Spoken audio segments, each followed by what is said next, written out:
It sounds crazy, but it's true. A dusty glass star sitting in your shed can create something that will surprise many people. Keep your eyes on the screen, because what happens next will surprise you. To begin the process, I'm using a sheet of 240 grit sandpaper to remove the old paint from the jar lid. Taking the time to do this properly is important. If we leave any loose or aging paint behind, it can peel off later and compromise both the appearance and the durability of the finished piece. Which country are you watching this video from? Let me know in the comments below. It's great that we can connect and share our DIY passion from all over the world.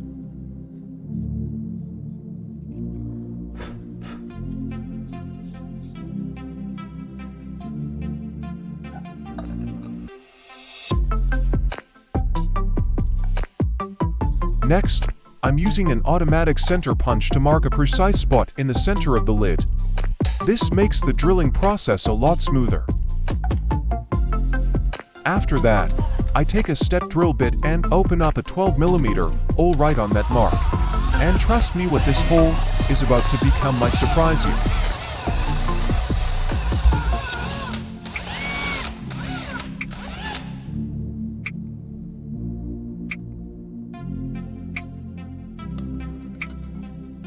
Once you finish drilling, you'll notice a few sharp metal burrs left around the edge. We're going to take a pair of pliers and remove those right away. This keeps the piece clean and, more importantly, keeps you safe while we continue the build. Now I'm bringing in a tool most folks recognize, a standard valve stem. I'll start by removing the nut and the rubber washer.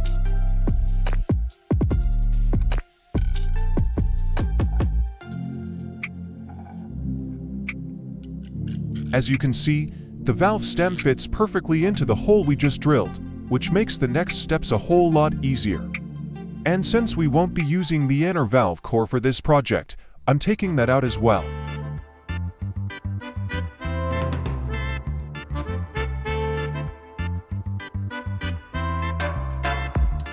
The next everyday item we need is a piece of single core wire. I'm using a utility knife to carefully strip off the outer insulation.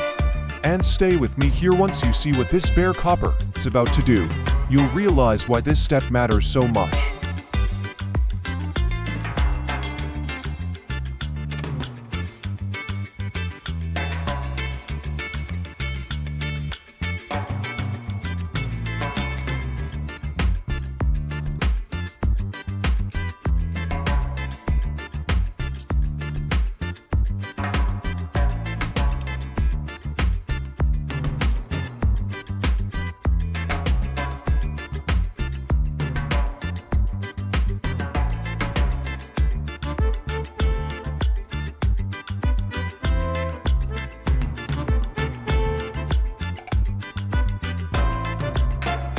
Now I'm wrapping the stripped copper around the body of the valve stem, leaving both ends a little long so we can use them in the next step. If you have just visited the channel, don't forget to like and subscribe to support me, and don't miss any useful DIY tips. I'm happy to accompany you on your journey of repairing, creating and mastering interesting DIY projects right at home.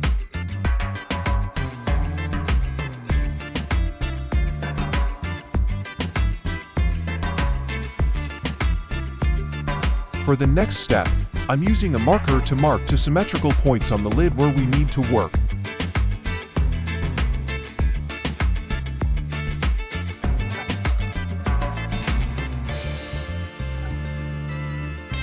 Then I switch over to a small drill bit and open up to clean holes right on those marks. And trust me, those tiny holes are about to play a much bigger role than you think.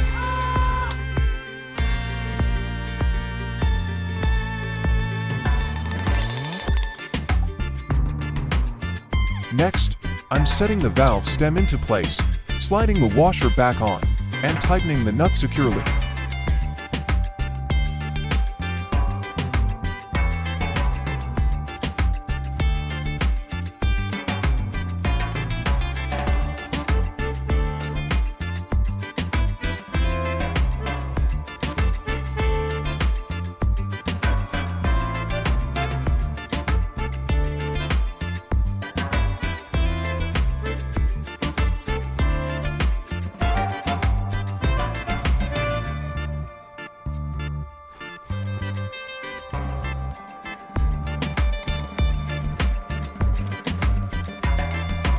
Then I'll make a few small tweaks to shape it exactly to the idea I'm going for.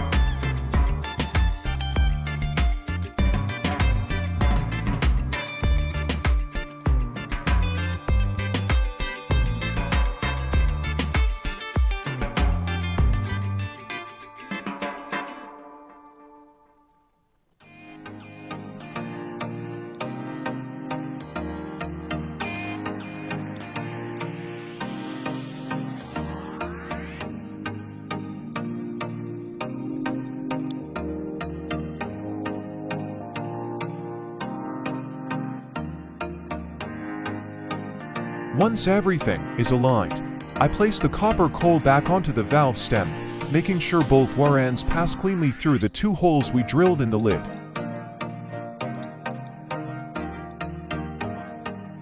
Any excess wire gets trimmed off.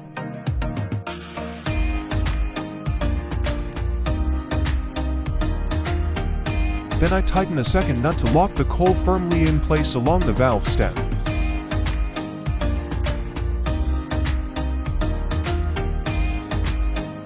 After that, I bend the 2 copper ends inward. This not only secures them better, but also keeps the edges safe so we don't risk cutting ourselves during the build. And stick around, what this setup is about to do will make the whole project click into place.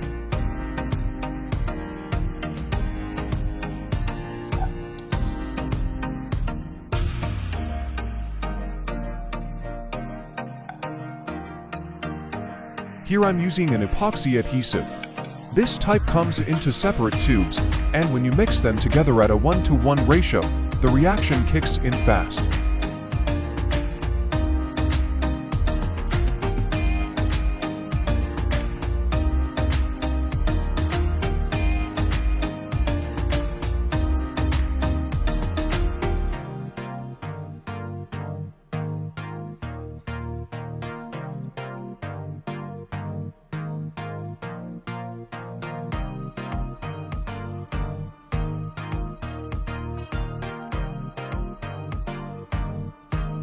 After mixing the epoxy thoroughly, I apply it around the spots where the 2 copper wires pass through the lid.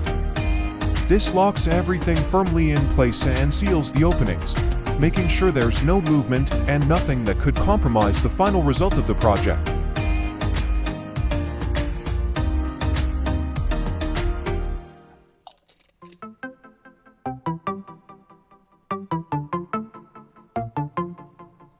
Next, I'm using 3 threaded rods along with 6 matching nuts.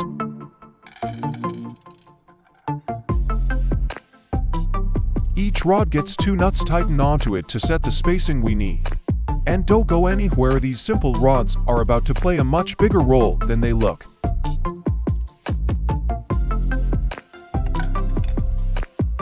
I'm also using a small piece of steel wire, wrapping it around the threaded rod right between the 2 nuts.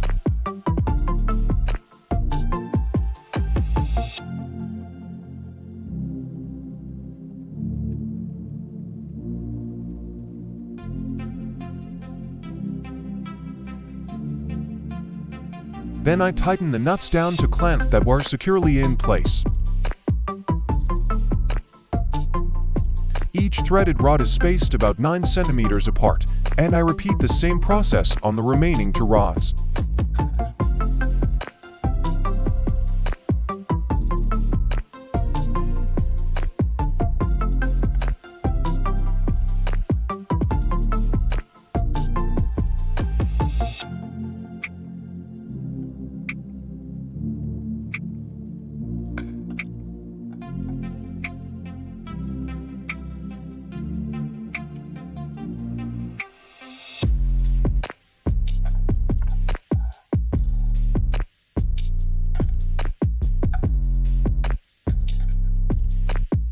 I'm bringing in 3 syringes and removing the plungers one by one to take out the rubber tips. Their purpose isn't obvious yet, but you're about to see exactly why we need them.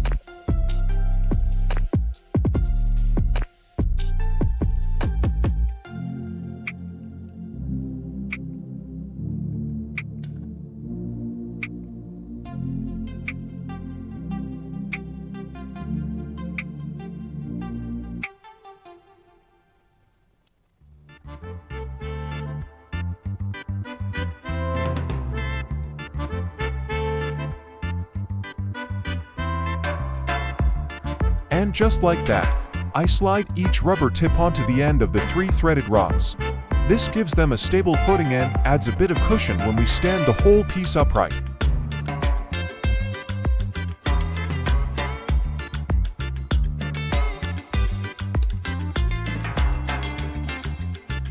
Back to the jar, I thread a wick through the hole in the valve stem to act as the fuel path.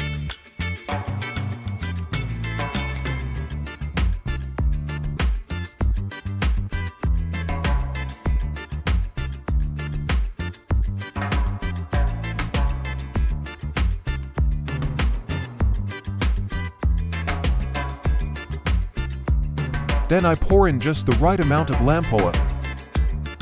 And with that, our compact little mini stove is officially complete.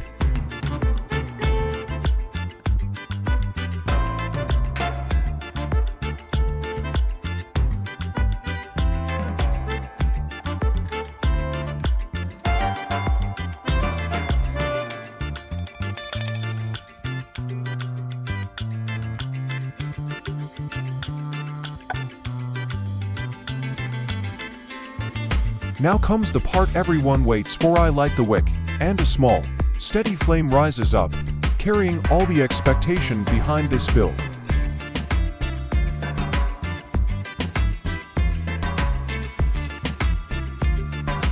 When I place the small metal cup on top, it takes only a few seconds before the heat begins to spread evenly across its surface.